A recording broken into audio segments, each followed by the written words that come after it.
best 2 hours of Elvis. Blue Suede Connection. 5, 4, 3, 2, 1. We certainly are having the party, aren't we? Every day. We throw one every single week here at Blue Suede Connection, and we want you to be a part of our party. We want you to invite your friends. That's right. Because we're all friends in this great big Elvis world. We all love each other. No politics, no colors, no this, no that. Just all lots of love, lots of stuff about our man Elvis Presley. Because he is the greatest entertainer that this planet has ever seen. Praise it, baby. I believe that to be very true. We're here for Tom Petty right now because he was a big Elvis fan. He didn't invent rock and roll per se. I mean, you've got Little Richard and Joe Turner and all these people on that tip. But what Elvis did isn't that. You know, what he did is different. It's bringing the country music in, bringing white gospel music in, and it becomes pop music. And we are doing the best of the genres today, and we're in that rock and roll theme right now. We got one more set of rock and roll tunes coming up. Then we're going to switch it over to the country side of Elvis. But before we get back into the music, we're going to talk about the name Elvis. So share with us, please, baby. So it originated in Scandinavia. So it's a Scandinavian name. It means all wise. Okay. Which I thought was very great. There are many famous Elvises. There's musician Elvis Costello. Oh, we know him, yeah. Yes, there's figure skater Elvis Stojko or something. Yeah. Oh, no, I just bashed his name up. That's okay. Athlete Elvis Andreas. Yeah, I think he played for the Ravens for a while, and I don't know where he's at right now. Yeah. So there's currently 16,783 people in the U.S. with the first name Elvis. Thank goodness 99.9% of them are all men. I would hope so. Thank goodness, yeah. Who's that 1%? I don't know. There's probably one out there. There's probably some young lady named Elvis walking around, or at least their middle name maybe. I don't know. I don't know. Yeah, there's a lot of pets named Elvis, pets named Presley. Man, I've seen them all as far as pets go. Did you ever have an animal named after Elvis? I never did, no. I can't say that I did either. No. I had a Starsky and Hutch when I was little. I had a Fonzie cat, and I had I had a dog named Turd. But you don't like when I talk about that, do you? Yeah, I don't like your pet naming abilities. I gotta be me. You gotta have a sense of humor in life, right? Hey, Turd didn't appreciate it, but as long as you gave him a bone and some food, he was happy anyway. All right, another big fan of Elvis Presley was a group of guys from Liverpool, one being Paul McCartney, and here's what he had to say. He was in Hollywood, and he was renting a house while he was doing movies, and we had wanted to meet him for years. We were like massive fans of Elvis. So we were so keen to meet him, and we went to this house, the four of us all together. He came to the door looking great, looking really cool, slacks and a kind of, I think it was like a red jumper. It was amazing. I mean, it was just like a dream, really, meeting Elvis. We'd fantasized about him since we were kind of young teenagers, and here he was in the flesh. So it was great. It was lovely. I knew that he played a bit of bass. So he and I chatted about what basses he played and what bass I played and stuff. And I think the most amazing things, besides actually just meeting him, was he had the first remote television channel changer that we'd ever seen, because it was that year when they came out. And he was just aiming it at the TV and the channels were changing. We go, whoa, he is indeed the mighty God.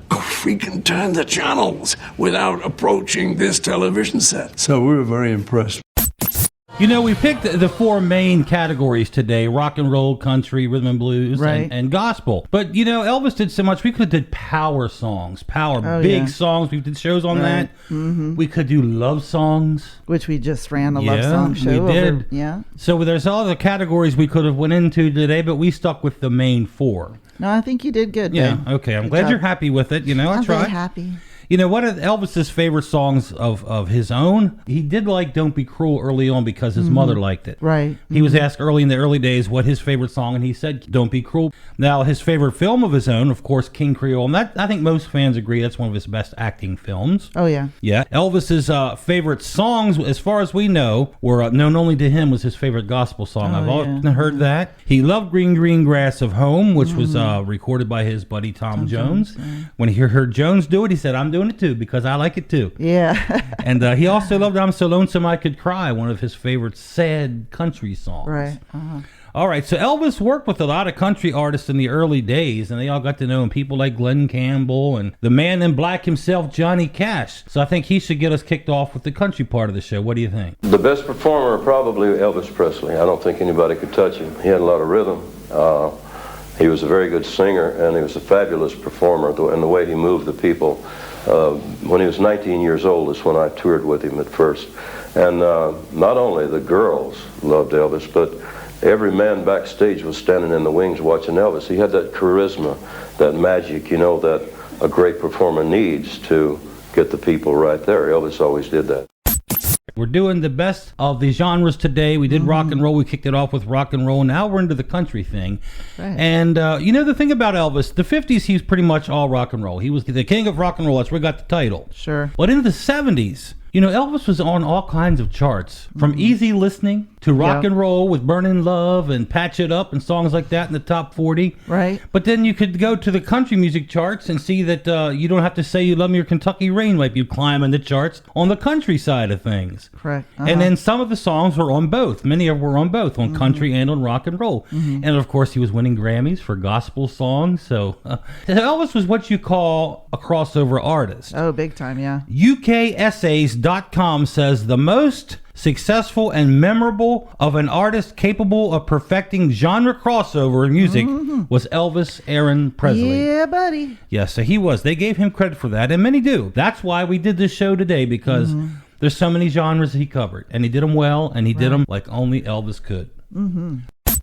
All right, it's 1973. Right. People are packing to the theaters to see this fantastic, amazing, new, scary horror movie that's supposed to be shocking and all kinds of crazy stories about it. The house that they filmed the outside of in the movie in Georgetown. Right. People walk by that all the time, and the big long steps. Yeah, I was going to say, you and I drove by it because we live in Virginia, so D.C.'s about an hour and a half, 2 hours from here about. Yeah. So whenever we get adventurous, we go down to Georgetown. We love Georgetown, and we drive by it all the time. It creeps me out still. And a lot of film was, The Exorcist was filmed there and in Hollywood. But anyway, Elvis was an avid moviegoer, so when a big movie like that's out, he's going to see it. Yep, he did. He saw it, and he took the whole gang, of course. The Memphis Mafia gang. And now we got this information off the Mafia channel. The Billy Smith's son has a channel on YouTube.